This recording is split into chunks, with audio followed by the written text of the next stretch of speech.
இந்தியாவில் கொரோனா தொற்று பாதிப்புகள் தமிழ்நாடு, கேரளா, மகாராஷ்டிராவில் அதிகரித்து வருகிறது. இதனால் அனைத்து மருத்துவமனைகளும் தயார் நிலையில் வைக்க மத்திய சுகாதாரத்துறை அறிவுறுத்தியுள்ளது.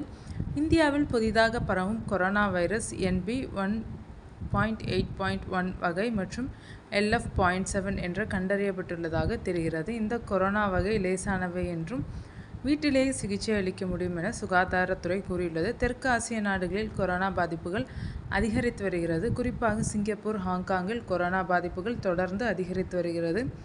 மே மாதத்தில் இருந்தே கொரோனா பாதிப்பால் மருத்துவமனையில் அனுமதிக்கப்படுவோர் எண்ணிக்கை தொடர்ந்து அதிகரித்து வருகிறது.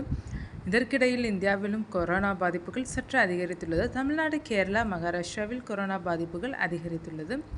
தற்போது இந்தியாவில் 257 பேர் கொரோனா தொற்றால் பாதிக்கப்பட்டுள்ளனர். கடந்த 24 மணி நேரத்தில் டெல்லியில் 23 பேர் கொரோனாவால் பாதிக்கப்பட்டுள்ளனர். ஆந்திராவில் 4 பேரும், தெலுங்கானாவில் ஒருவரும், பெங்களூருவில் 9 மாத குழந்தைக்கும் கொரோனாவால் பாதிக்கப்பட்டுள்ளனர். மே மாதத்தில் மட்டும் கேரளாவில் 95 பேர் கொரோனாவால் பாதிக்கப்பட்டுள்ளனர்.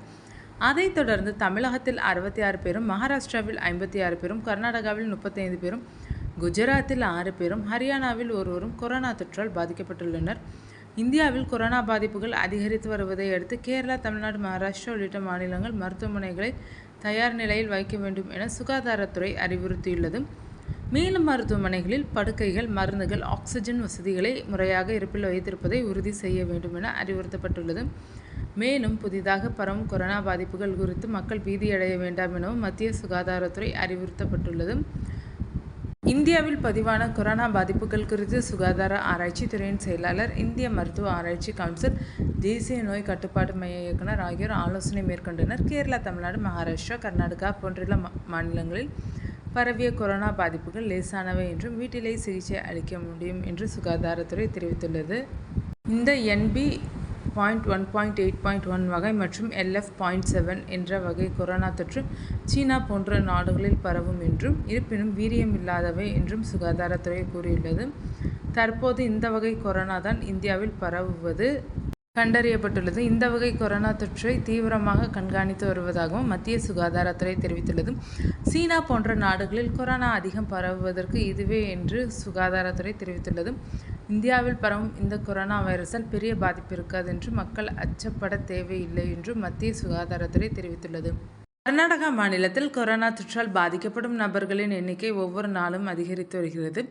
இந்த நிலையில் பெங்களூர் அருகே உள்ள ஒசக்கோட்டை பகுதியில் வசித்து வரும் ஒரு தம்பதியின் 9 மாதமே ஆன ஆண் குழந்தைக்கு உடல் நலக்குறைவு ஏற்பட்டது. இதையடுத்து அந்த குழந்தையை மருத்துவமனைக்கு அழைத்து சென்று பரிசோதித்ததில் கொரோனா தொற்று ஏற்பட்டிருப்பது உறுதி செய்யப்பட்டது. இதையடுத்து குழந்தை மருத்துவமனையில் அனுமதிக்கப்பட்டு சிகிச்சை அளிக்கப்பட்டு வருகிறது. இதில் அண்மையில் ஒரே நாளில் பெல்காவி பகுதியைச் சேர்ந்த ஒரு கர்ப்பிணி பெண் உட்பட 19 பேருக்கு கொரோனா தொற்று பாதிப்பு இருப்பது உறுதி செய்யப்பட்டது. இதனால் கர்நாடகா மாநிலத்தில் கொரோனா தொற்றால் பாதிக்கப்பட்டவர்களின் எண்ணிக்கை 35ஆக உயர்ந்திருக்கிறது.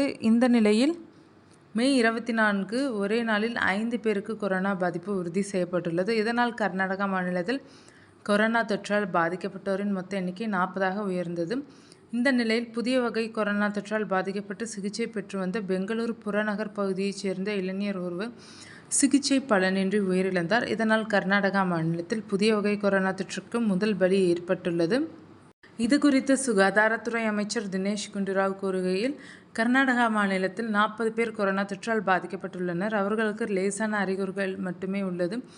பெரிய அளவிலான எந்த பாதிப்பும் இல்லை. எனவே கர்நாடகா மாநில பொதுமக்கள் யாரும் தேவையின்றி அச்சப்பட வேண்டாம். பொதுமக்கள் அதிக கூடும் இடங்களில் முகக்கவசம் அணிந்து கொண்டு செல்வது நல்லது. மாநிலம் முழுவதும் கொரோனா தொற்று பரிசோதனை மேற்கொள்வதற்கு சுகாதாரத்துறை முடிவு செய்துள்ளது. அதன்படி மாநிலம் முழுவதும் இன்று முதல் கொரோனா தொற்று பரிசோதனை மேற்கொள்ளப்பட்டு வருகிறது. கொரோனா தொற்று பாதிப்புக்குள்ளானோர் மருத்துவமனைக்கு வந்து சிகிச்சை எடுத்துக்கொள்ள வேண்டும். அவர்களுடன் தொடர்பில் இருந்தவர்களும் பரிசோதனை மேற்கொள்ள வேண்டும் என்று கூறினார்.